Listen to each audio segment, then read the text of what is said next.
करेंगे IRMS Titanic जहाज़ के बारे में। ये दुनिया का अपने टाइम का सबसे बड़ा जहाज़ था। RMS टाइटैनिक जहाज़ ये कैसे अगले ही दिन क्रैश हो गया था, यानी विद इन 2 डेज़ के अंदर ये पानी में सबमर्ज हो गया था। जिस कंपनी के मालिक ने ये दावा किया था कि ये कभी ना डूबने वाला जहाज़ है, यानी दिस इज़ अनसिंकेबल शिप, और वो कैसे ही सिंकेबल शिप बन गया, यानी अगले ही दूसरे दिन की रात करीब 11:30 बजे ये पानी में सबमर्ज हो गया, कम्प्लीटली सिंकेबल बन चुका था, यानी डूब गया था। और डूबने से इसमें करीब 1800-2000 लोगों की मौत हुई थी। एक बहुत ही इंटरेस्टिंग स्टोरी है, आज हम इसको आपके साथ शेयर करेंगे। एक्चुअली में उस टाइम क्या हुआ था, उस नाइट में हुआ क्या था जब ये एक्चुअली में ये जहाज़ क्रैश हुआ था, और एक्चुअली में कोई लोग इसको बचाने क्यों नहीं आया, कि जहाज़ क्या आसपास में कोई जहाज़ इसके था नहीं, या इस पर लाइफ सपोर्ट बोट नहीं अवेलेबल थी, क्या एक्चुअली रीज़न था। आज हम इसको समझने की कोशिश करते हैं कि एक्चुअली में ये हुआ कैसे था, मतलब सारा इंसिडेंट किस तरह से हुआ था।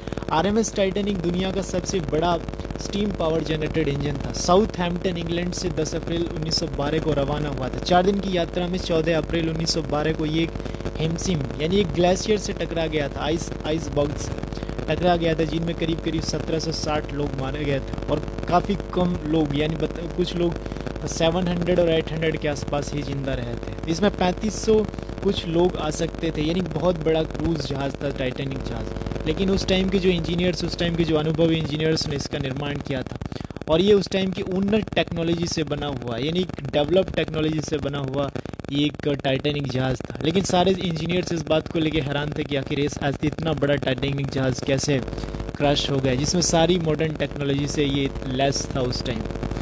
अब हम बात करेंगे एक्चुअली RMS टाइटैनिक का जो निर्माण था वो शुरू हुआ था 31 मार्च 1909 को। American JP Morgan international percentile marine company की लागत से ये शुरू किया था, जिसको बनाया था स्टारलिंक कंपनी ने। इसकी बनने में कॉस्ट लगी थी 7.2 मिलियन रुपीज़, यानी काफ़ी महंगा ये जहाज़ बनाया गया था। 31 मई 1911 को इसको जलावरण यानी पानी में उतारा गया था। इसकी अगर हम लोग इसमें और 1912 तक इसमें टिकट बुक हुए थे, यानी करीब लोगों ने 1 साल तक तो इसके टिकट ही बुक करे थे, और इसमें करीब 3549 लोगों की कैपेसिटी आ सकती थी। कुछ लोग तो 4000 तक बताते हैं।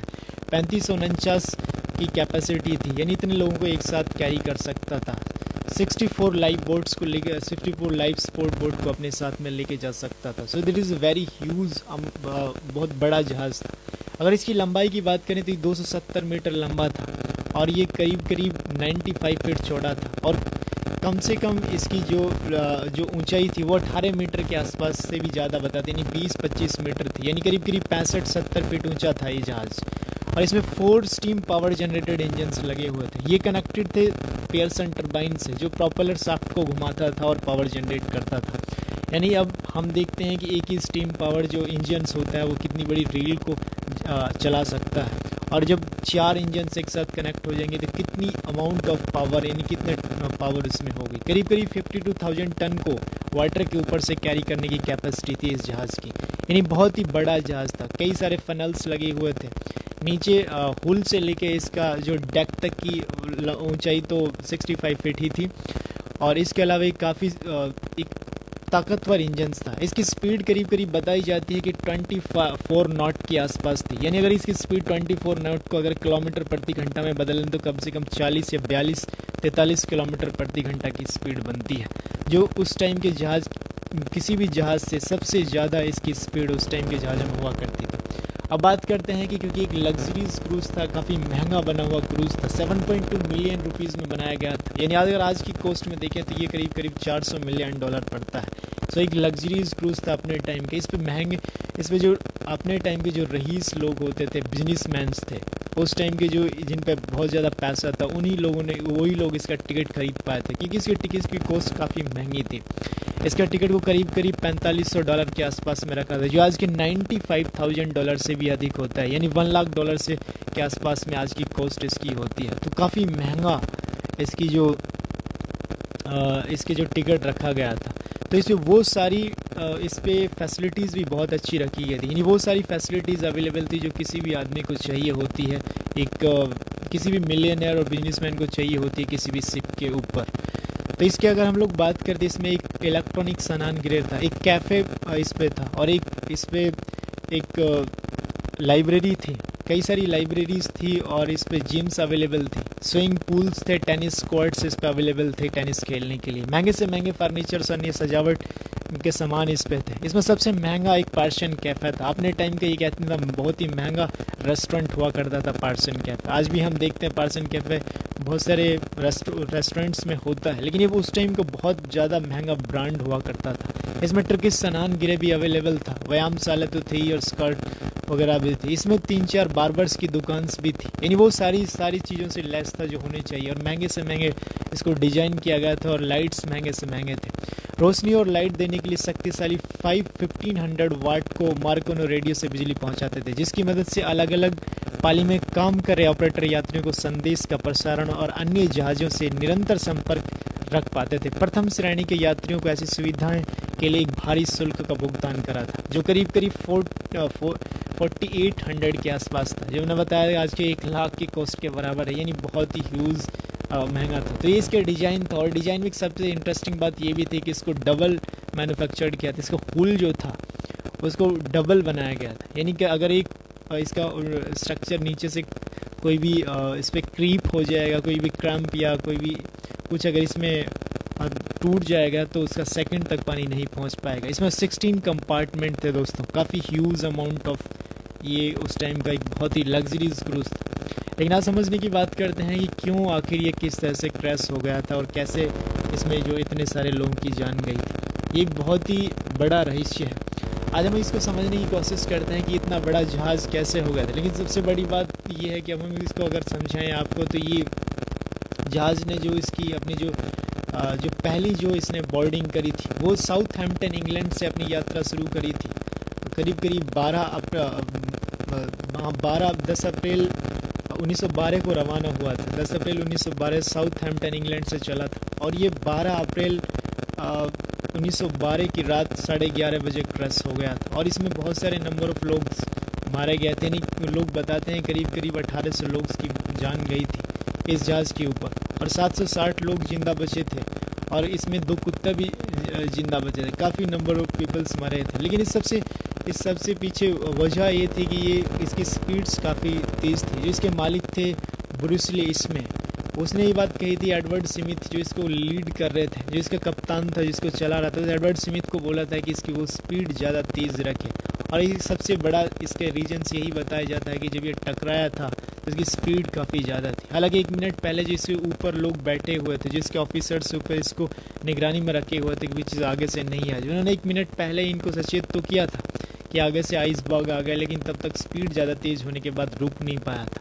एक्चुअली ये बताया जाता है कि इसको 6 टाइम इस जहाज़ को वार्न किया गया था सी के अंदर टकराने से पहले कि आगे आइसबर्ग से और आप ध्यान से चलाए गए। लेकिन क्योंकि इन लोगों को ये लगता था कि ये एक अनसिंकेबल जहाज़ है, ये तो पानी में डूब ही नहीं सकता और किसी चीज़ के टकराने से भी इसका कुछ नहीं हो सकता है, तो इसलिए इन्होंने इन वार्निंग्स को दरकिनार कर दिया था। और वार्निंग्स को दरकिनार करने का ये भी रीजन्स रहा था क्योंकि इसके जो कप्तान एडवर्ड स्मिथ थे उसका मानना था कि ये काफ़ी बहुत ही तगड़ा और स्ट्रॉन्ग जहाज़ है, अगर कोई किसी चीज़ से टकरा भी जाएगा तो ये लेफ़्ट और राइट उसको टिल्ट कर देंगे और फिर भी ये उससे टकराता हुआ भी निकल जाएगा।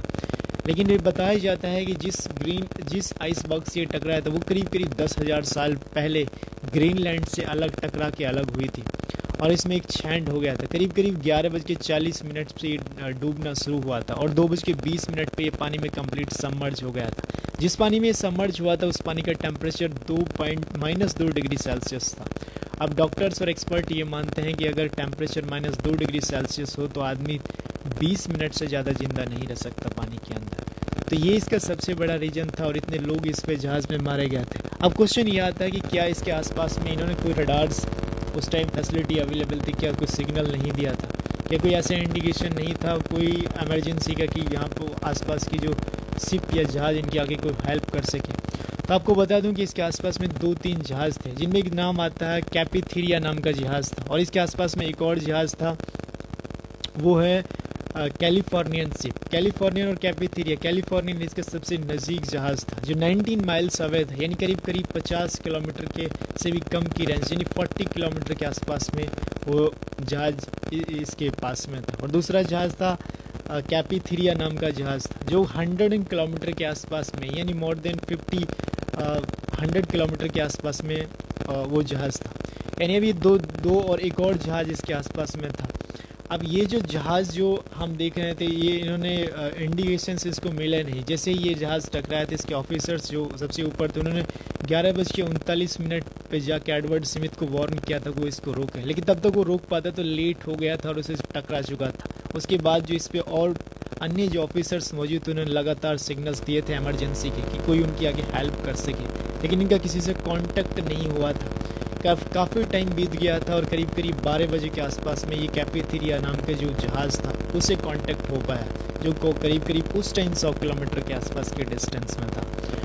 और हालांकि जो 40 किलोमीटर के आसपास जो कैलिफोर्नियन शिप था, वो उनको इसके एक्टिविटीज़ ये नहीं पता था कि इतना बड़ा इंसिडेंट हो गया था। जैसे क्योंकि वो इस चीज़ के अवेयर थे कि टाइटैनिक दुनिया का सबसे बड़ा जहाज़ था। जैसे ये नीचे से जो ऑफिसर्स थे वो लगातार सिग्नल्स दे रहे थे इमरजेंसी का, और जो ऊपर से जो इस पे आदमी थे, इनके पास सेलिब्रेशन की बहुत सारे पटाखे वगैरह थे, और इस जहाज़ के अंदर 8 मिसाइल्स बताई जाती थी। इन 8 मिसाइल्स को फायर किया था लोगों ने मिलके, ताकि कोई समझ सके कि इसमें इमरजेंसी है और कुछ दिक्कत है और कोई आके हमें बचा ले।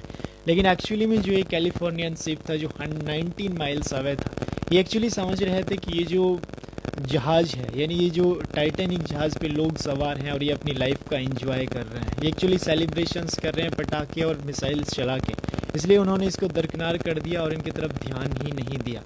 लेकिन बाद में जब ऐसा हुआ था, जैसे कैपेथेरिया जहाज़ को पता पड़ा, तो जब वो करीब 40 किलोमीटर रह गया था, तब उन्होंने इस जहाज़ से कांटेक्ट करने की कोशिश करी, तब ये सारे के सारे मिलके वहाँ पे आके पहुँचे। लेकिन तब तक देर हो चुकी थी, क्योंकि ये जहाज़ करीब 11:40 पे पानी में डूबना शुरू हुआ था और 2:20 पे कंप्लीट पानी में सबमर्ज हो गया था।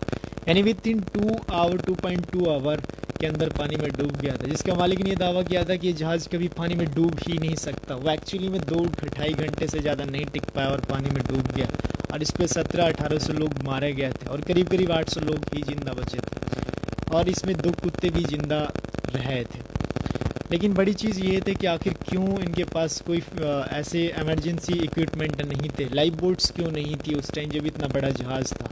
इस जहाज़ पे 64 लाइफ स्पोर्ट बोट आ सकती थी, लेकिन इसके जो कैप्टन्स हैं और जो मालिक थे, जिसके मालिक थे ब्रूस ली, उनका समझना ये था कि ये एक अनसिंकेबल है, ये तो कभी ना टूट सकता है और ना ही पानी में डूब सकता है, तो कोई लाइफ स्पोर्ट बोट ले जाने की ज़रूरत ही नहीं है। तो इन्होंने कुछ चीज़ को कैरी ही नहीं किया और कुछ चीज़ लेके ही नहीं गए अपने साथ, और जब लेके नहीं गए तो यहाँ उनके अपने साथ में सिर्फ इनके पास 22 कुछ ही लाइफ स्पोर्ट बोट को लेके गए थे। कुछ लोग बताते हैं कि 22 लाइफ स्पोर्ट बोट इनके पास उस टाइम अवेलेबल थी। इन 22 जो इस पर टोटल जो लोग थे उसके हिसाब से ये काफ़ी ज़्यादा कम थी। टोटल जो लाइफ स्पोर्ट बोट थी काफ़ी ज़्यादा कम थी और इस पर कुछ ही लोगों को बचाया जा सकता है।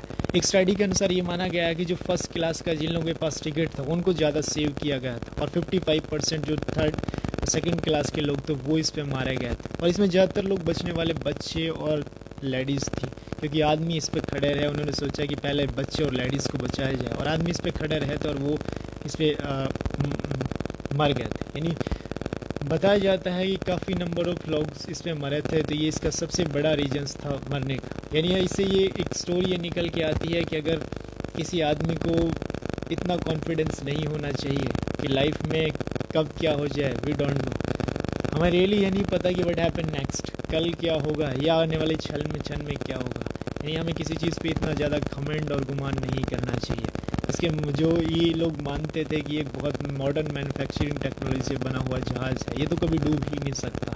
लेकिन कैसे खुदा ने उसको विद इन 2 आवर के अंदर 2 आवर 20 मिनट के अंदर पानी में कंप्लीट सबमर्ज कर दिया था, और कितने नंबर ऑफ लोग की डेथ हुई थी।